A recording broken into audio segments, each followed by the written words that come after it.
I had to think about this beautiful quote by Toni Morrison today. I refuse the prison of I, and I choose the open spaces of we. Yeah, I'm making this video right now because I want to feel connected, and I want to open up about my feeling of hopelessness and isolation right in this very moment. Yeah, and I guess I'm not the only one who's feeling that feeling right now. Maybe you can relate because you clicked on this video. And I know that this feeling is temporary. I know that it won't last forever. But it's very real right now. And it is very demanding. And it wants to be felt. Emotion is energy in motion. And it's incredible what emotion can set in motion. It can lead to profound changes in this world. It can lead to destructive changes, for sure.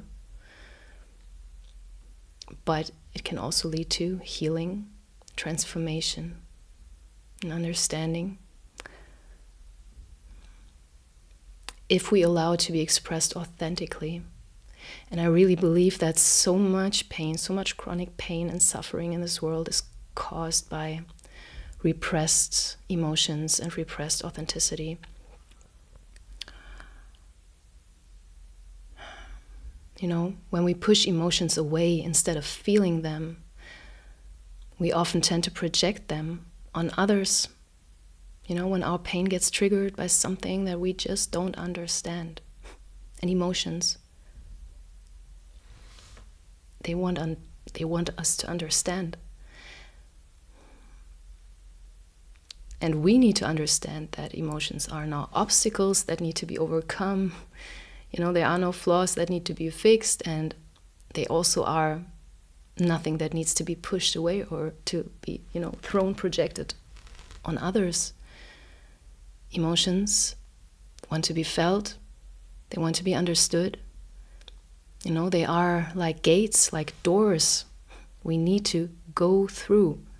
We don't need to get over them. We need to go through them, you know, in order to create transformation, healing, and understanding on the other side.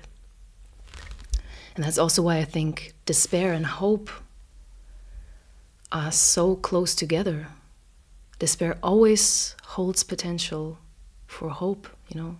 Rock bottom always holds potential for growth, for rising. Yeah. There's this old saying that the darkest hour is right before the dawn.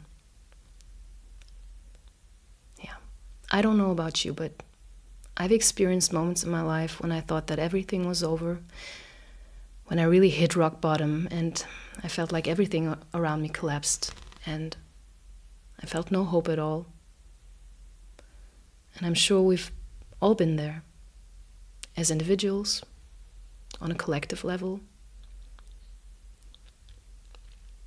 And, you know, when I went into this feeling of despair and hopelessness, isolation, I guess, today, it really made me think of some of the darkest times in my life. And then I realized that those times actually turned out to be the most pivotal ones, you know, the ones that held the most potential for transformation and for change and healing. And that was actually kind of comforting. And maybe you can think of similar moments in your life.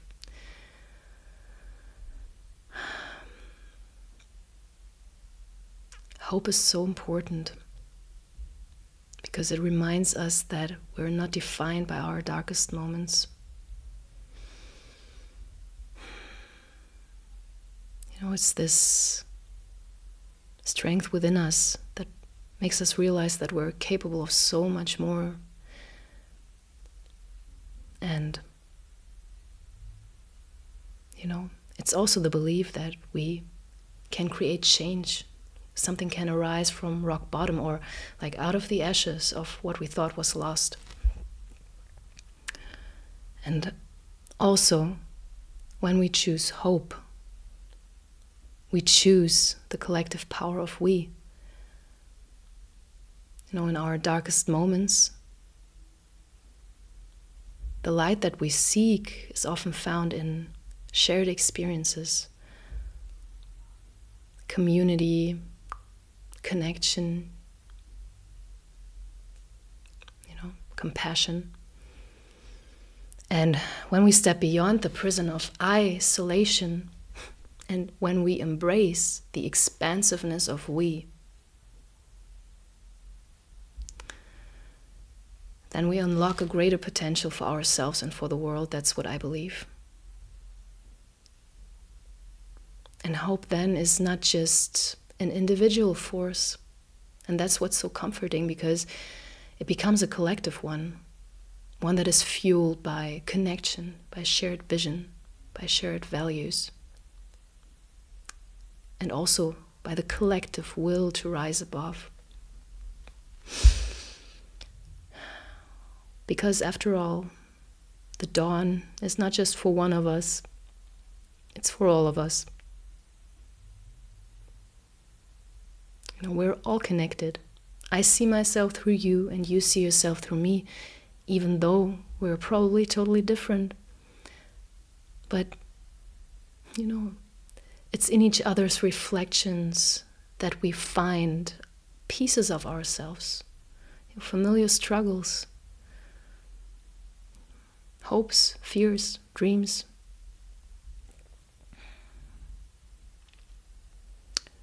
Our lives may be unique, but the emotions we feel, they are universal.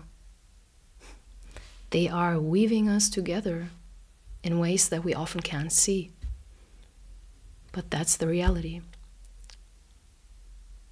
So, when we look at each other with openness and with compassion and with empathy,